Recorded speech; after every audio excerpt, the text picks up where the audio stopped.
Oke, salam jumpa kembali anak-anak semua.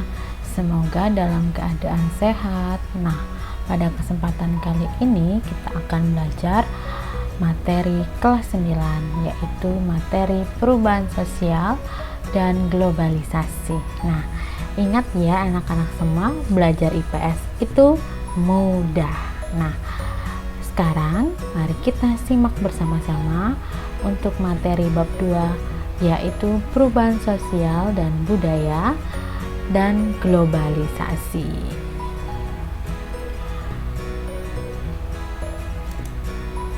Oke, nah anak-anak di bab 2 ini, nah pasti sudah tahu ya, tadi Ibu sudah menyebutkan berulang-ulang. Materinya adalah perubahan sosial budaya dan globalisasi. Nah, tapi pada kesempatan kali ini kita akan membahas tentang penjelasan perubahan sosial budaya. Nah, diharapkan setelah anak-anak mendengarkan penjelasan, anak-anak bisa menjelaskan perubahan sosial budaya yang terjadi di lingkungan anak-anak ataupun di lingkungan masyarakat. Nah, sekarang kita akan masuk ke mengamati gambar terlebih dahulu. Nah, amatilah gambar berikut yang Ibu berikan di layar monitor anak-anak, bisa dilihat ya untuk gambarnya. Nah, sudah terlihat nih gambarnya anak-anak semua. Mungkin anak-anak sudah biasa melihat seni tari-tarian. Nah, tetapi yang digambar ini kita sekarang harus mengetahui dari mana seni tari ini berasal. Nah, cluenya adalah seni tari. Nah, dari gambar ini adalah salah satu seni tari dari khas suatu daerah. Nah, coba anak-anak bayangkan atau pikirkan, atau anak-anak pernah menontonnya di televisi atau pernah berkunjung berlibur ke daerah yang mempunyai ciri khas dari seni tari ini. Yuk coba apa ya? Oke, betul, adalah seni tari dari daerah Bali atau provinsi Bali yang disebut adalah tari kecak anak-anak. Nah, tari kecak ini merupakan tari yang memiliki makna sebagai pemujaan terlebih pada zaman dahulu atau menolak bala. Nah, tapi pada zaman sekarang digunakan untuk menyambut para tamu-tamu yang berkunjung ke Pulau Bali. Nah, sebagai salah satu warisan budaya ya, karena digunakan untuk melestarikan kebudayaan atau memiliki kesenian yang bisa dinikmati oleh masyarakat luas, tidak hanya masyarakat Pulau Bali, tapi bisa dinikmati dari masyarakat di luar Pulau Bali sampai mancanegara. Nah, zaman dulu digunakan untuk menolak bala, tapi zaman sekarang bisa memiliki perubahan sosial, yaitu dijadikan untuk menyambut para tamu-tamu ya. Lalu yang kedua, dikaitkan dengan globalisasi. Bagaimana di globalisasi? Karena dari zaman dahulu berubah di zaman sekarang, perkembangan zaman. Nah, dari perkembangan zaman ini banyak orang-orang yang ingin berlatih untuk menjadi penari kecak. Karena apa? Karena memiliki suatu keuntungan atau membuka lapangan pekerjaan bagi si para penarinya ini, sehingga dari zaman ke zaman seni tarian ini selalu dibutuhkan atau mengalami pelestarian terus karena banyak yang menyukai seni tari ini. Nah, dari sini kita dapat simpulkan bahwa dari semua perubahan sosial budaya dan juga globalisasi, ada nilai-nilai yang kita bisa ambil atau kita bisa pelajari, sebagai salah satu perubahan yang terjadi di dalam kehidupan diri kita sendiri atau di lingkungan sekitar atau juga di lingkungan masyarakat. Nah, seperti itu ya anak-anak. Nah, sekarang kita masuk ke materi pengertian sosial dan juga pengertian budaya. Nah, dari tadi kita sudah bahas nih mengenai kata perubahan sosial dan budaya dan juga globalisasi. Nah, kali ini kita akan tahu apa sih pengertian perubahan sosial dan juga pengertian perubahan budaya. Nah, kita simak anak-anak bisa melihat. Nah, perubahan sosial merupakan perubahan pada lembaga-lembaga kemasyarakatan di dalam suatu masyarakat yang memengaruhi sistem sosialnya, termasuk nilai-nilai sikap dan perilaku di antara kelompok-kelompok dalam masyarakat. Ini menurut Selo Suemarjan. Masih banyak lagi pengertian dari beberapa ahli sosiolog yang mengemukakan tentang pengertian perubahan sosial. Nah, dapat disimpulkan bahwa seluruh perubahan sosial itu menekankan pada lembaga-lembaga kemasyarakatan yang menghimpun himpunan pokok masyarakat, di mana perubahan-perubahan itu memengaruhi segala segi dalam struktur masyarakat. Nah, contohnya pada saat ini kita mengalami yang namanya wabah pandemi COVID-19. Nah, seluruh aspek kehidupan kita mengalami perubahan, ya, dari aspek transportasi atau bidang transportasi, dari bidang pendidikan, dari bidang kesehatan, kita mengalami perubahan sosial. Nah, sebagai salah satu contoh yang kita lakukan dalam menempuh pendidikan saat ini, zaman dahulu sebelum adanya pandemi COVID, kita bisa datang ke sekolah, tapi adanya pandemi COVID, kita harus belajar dari rumah. Nah, itu sebagai salah satu contoh nyata bahwa perubahan sosial itu terjadi di kehidupan kita, ya.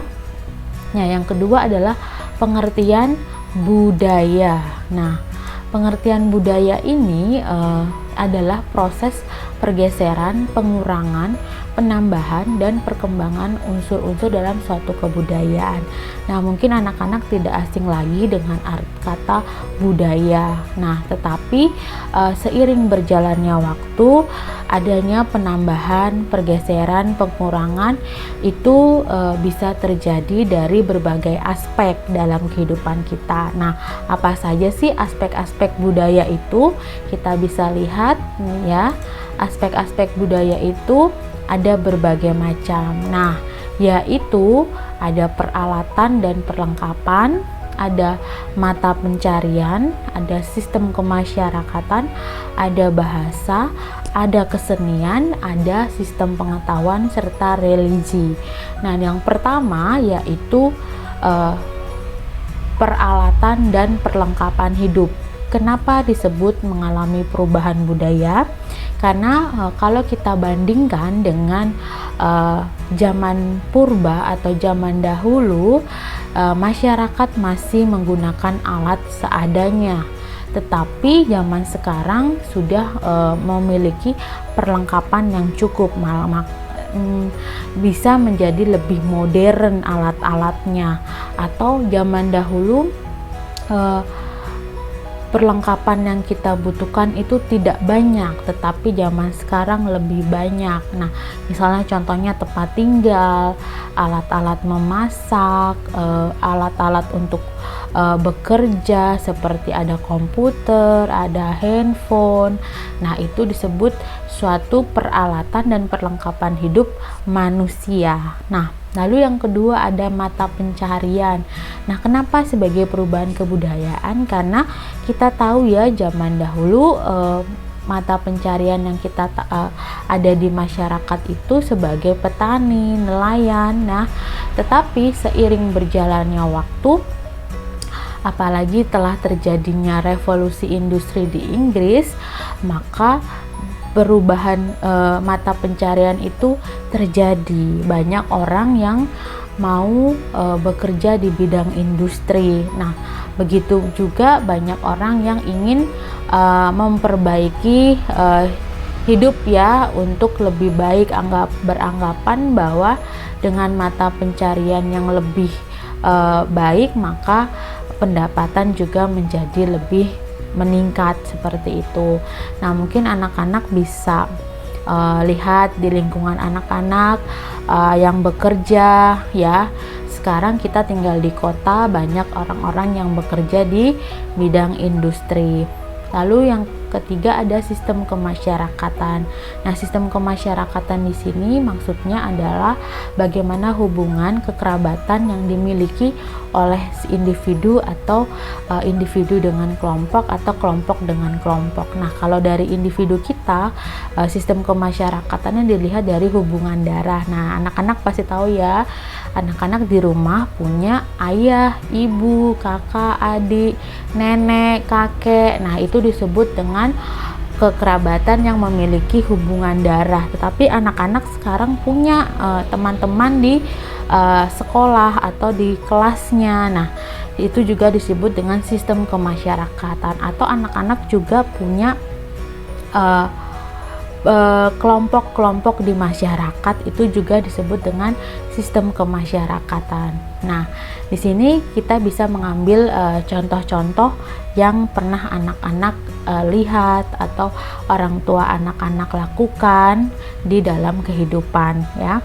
Lalu ada bahasa. Nah, bahasa sebagai salah satu pengurubahan kebudayaan yang paling penting untuk kita pahami. Kenapa? Karena bahasa adalah suatu pengantar yang dapat mentransfer apa yang kita bicarakan kepada orang lain, atau menjadi salah satu seni yang bisa kita berikan ya, atau kita ajarkan kepada orang lain.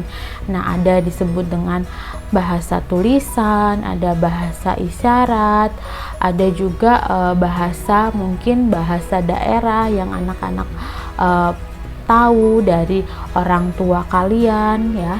Jadi penggunaan bahasa ini harus dikondisikan sesuai dengan tempat yang kita kunjungi atau tempat yang kita gunakan, atau kita berbicara dengan lawan bicara yang misalnya orang yang lebih tua atau juga teman-teman sebaya. Nah, anak-anak bisa menggunakan bahasa ini bisa secara tulisan atau juga bisa dengan secara bahasa isyarat, biasanya bahasa tubuh ya, anak-anak bisa menggunakan penggunaan bahasa.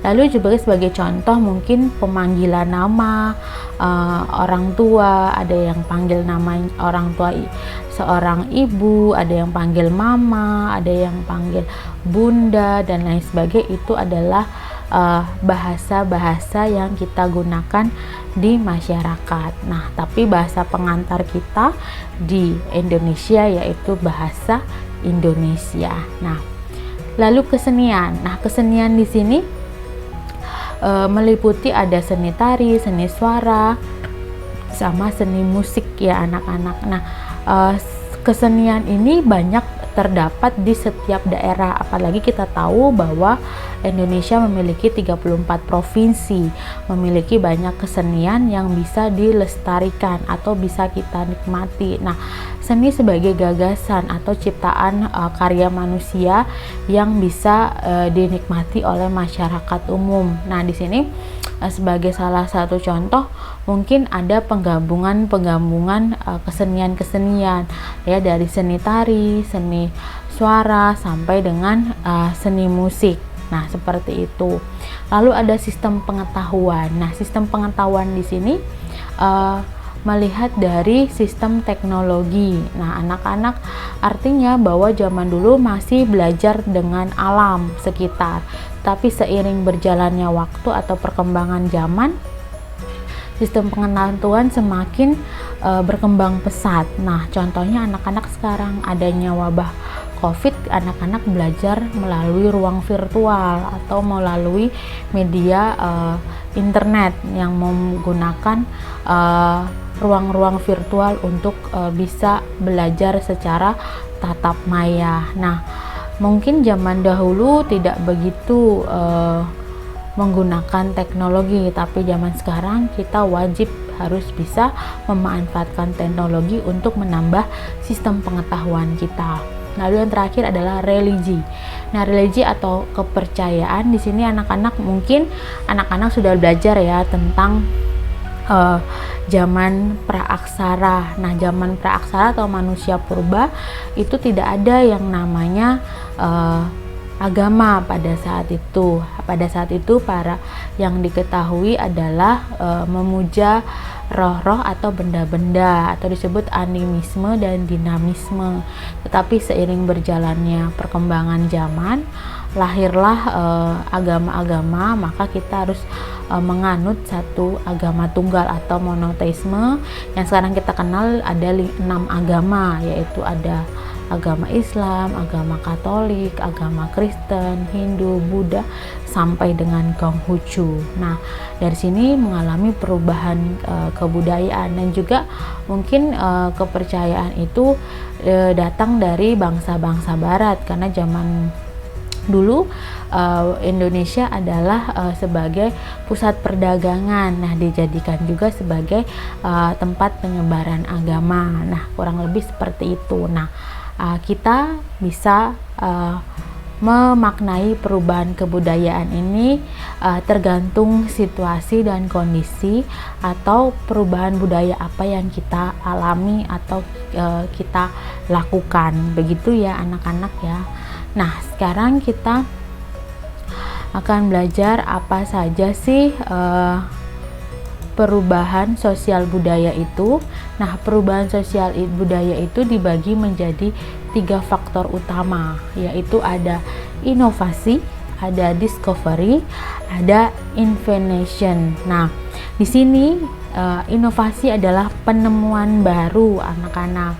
Nah, penemuan baru ini bisa berasal dari kebudayaan-kebudayaan baru atau alat maupun ide yang kita temukan. Nah, sebagai salah satu contoh, mungkin di zaman pandemi ini ada penemuan namanya robot untuk sterilisasi virus COVID-19. Nah, itu disebut inovasi karena adanya wabah COVID-19, manusia bisa menciptakan robot untuk penyemprotan disinfektan, begitu ya. Nah, munculnya perubahan inovasi ini karena adanya kesadaran masyarakat akan kekurangan kebudayaan atau mendorong masyarakat untuk melakukan yang namanya perubahan ke sosial dan budaya agar tidak mengalami ketertinggalan seperti negara-negara lain mungkin yang sudah maju, begitu ya. Lalu juga untuk kualitas sumber daya manusia. Nah, melihat kualitas sumber daya manusianya bagus, maka di sini pendidikan itu berperan penting untuk memperluas pengetahuan dari apa yang didapatkan. Nah, contohnya penggunaan iptek anak-anak, adanya peningkatan masyarakat mampu menggunakan iptek dengan baik sehingga bisa menghasilkan teknologi baru. Nah, contohnya salah satu tadi yaitu robot disinfektan misalnya. Lalu juga adanya penghargaan atas hasil karya yang telah dibuat. Nah, misalnya penghargaan itu diberikan hak cipta dari lembaga-lembaga tertentu, lalu bisa juga diberikan suatu bentuk material atau bentuk beasiswa dan lain sebagainya setelah menciptakan suatu karya, misalnya seperti itu ya. Lalu penemuan yang kedua adalah discovery. Nah, discovery ini merupakan unsur-unsur kebudayaan baru yang penemuan barunya menyempurnakan inovasi anak-anak. Nah, di sini di dalam kehidupan masyarakat itu banyak ide-ide baru yang dimiliki. Nah, dari sini kita bisa untuk memiliki suatu anggapan atau harapan dari adanya discovery ini bisa mengubah kehidupan masyarakat. Nah, lalu yang ketiga ada invention. Nah, invention ini merupakan penemuan baru yang sebelumnya bersifat menyempurnakan discovery. Nah, artinya di sini bahwa masyarakat mau mengakui, mau menerima, mau menerapkan penemuan tersebut. Contohnya sebagai mesin disinfektan tadi atau robot disinfektan harus kita akui atau kita hargai bahwa itu bisa membantu untuk mensterilisasi dari virus COVID-19 atau penggunaan disinfektan. Nah, contohnya seperti itu. Nah, dari ketiga faktor ini anak-anak bisa mencari lagi contoh-contoh nyatanya di lingkungan sekitar anak-anak sehingga memberikan gambaran umum mengenai perubahan sosial dan budaya. Nah, lalu kita akan masuk ke dalam materi mengenai perubahan sosial dan budaya. Menurut King Davis menyatakan adanya perubahan-perubahan yang dapat mencakup kedua perubahan tersebut. Istilahnya digabung menjadi perubahan sosial budaya. Nah, di sini anak-anak kenapa menjadi perubahan sosial budaya? Kedua kata ini saling berkaitan, tidak dapat dipisahkan karena memiliki satu penekanan di pengajarannya atau pemahamannya adalah di tokoh manusia, karena yang menjalani perubahan tersebut adalah manusia. Jadi menekankan pada perubahan yang terjadi di masyarakat. Siapa yang menjadi subjeknya adalah manusia. Jadi seperti itu ya. Nah, sekarang kita akan tahu tentang apa saja perubahan sosial di budaya dalam karakteristiknya, yaitu yang pertama tidak ada masyarakat yang perkembangannya berhenti. Jadi anak-anak setiap perkembangan zaman maka terus-menerus mengalami perubahan sosial budaya. Lalu perubahan yang terjadi pada lembaga kemasyarakatan tertentu itu akan diikuti perubahan-perubahan pada lembaga-lembaga sosial yang lain. Jadi saling beriringan. Contohnya kita pada saat sebelum wabah COVID-19 kita tidak biasa menggunakan masker. Sekarang kita wajib menggunakan masker, mencuci tangan dan lain sebagainya. Lalu ada perubahan-perubahan yang cepat, biasanya mengakibatkan kekacauan sementara. Nah, biasanya ini karena adanya keterimaan atau tidak mau mengakui perubahan tersebut. Lalu perubahan yang tidak dapat dibatasi pada bidang kebendaan atau bidang spiritual saja. Nah, ini merupakan karakteristik dari perubahan sosial budaya. Nah,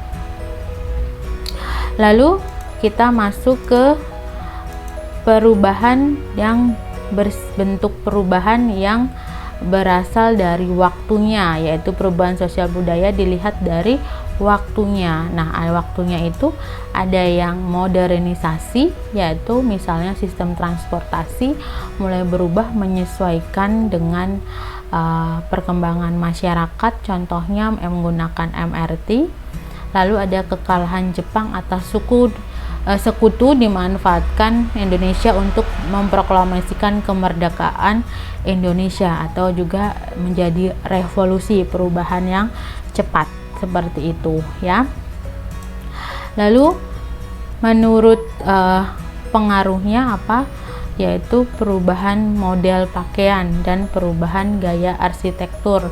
Nah, ini pengaruhnya kecil karena apa? Semua manusia punya model dan gaya masing-masing ya. Lalu yang kedua adalah industrialisasi yang tadi saya katakan bahwa semenjak ada revolusi industri di Inggris maka mempengaruhi kehidupan masyarakat. Begitupun juga di bidang-bidang lain, contohnya di bidang pertanian yaitu mengalami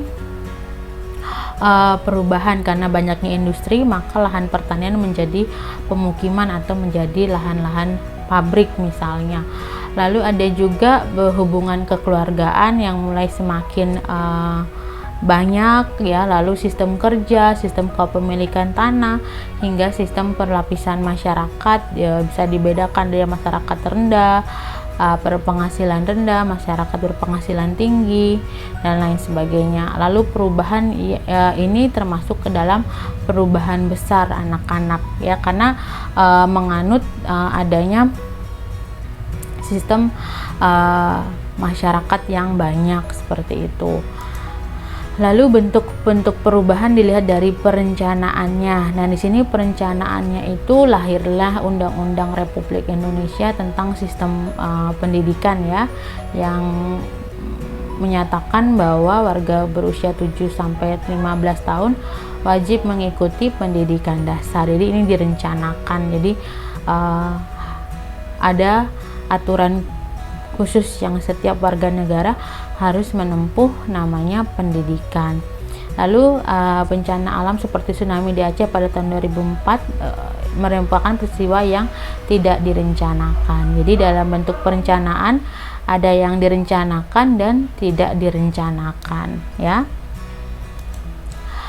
Lalu masuk ke faktor perubahan sosial budaya dari dalam masyarakat.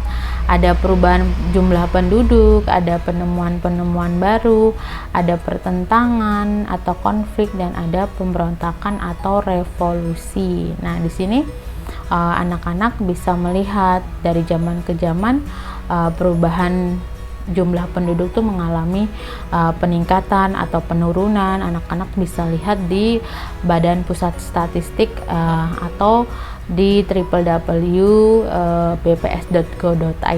itu menjelaskan bagaimana perubahan jumlah penduduk dari tahun ke tahun. Lalu penemuan-penemuan baru dari berbagai bidang menjadi salah satu faktor perubahan sosial budaya.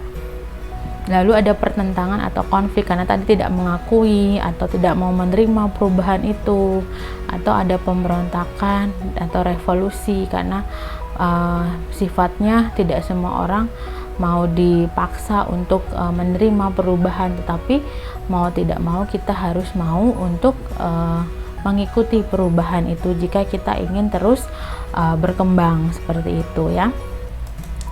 Lalu faktor perubahan sosial budaya dari luar adalah lingkungan alam, peperangan, dan juga pengaruh kebudayaan masyarakat lain.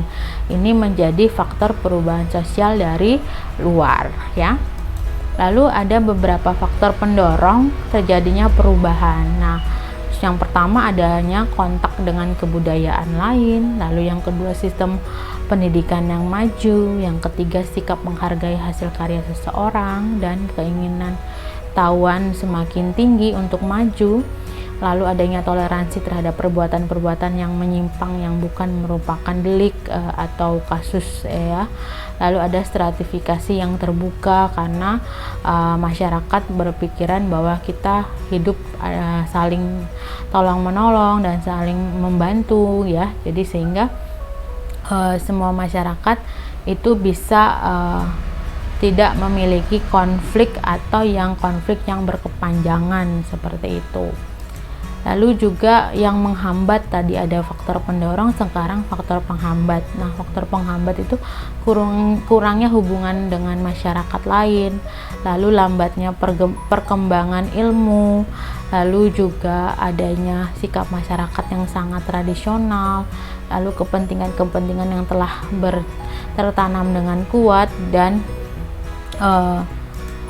rasa takut akan terjadinya kegoyahan pada integrasi kebudayaan. Nah, di situ adalah termasuk faktor penghambat. Nah, tapi masih banyak ada lagi yang menghambat itu karena ketidakterimaan kita untuk mengikuti perubahan sosial budaya. Nah, anak-anak, inilah materi sub A yang kita pelajari.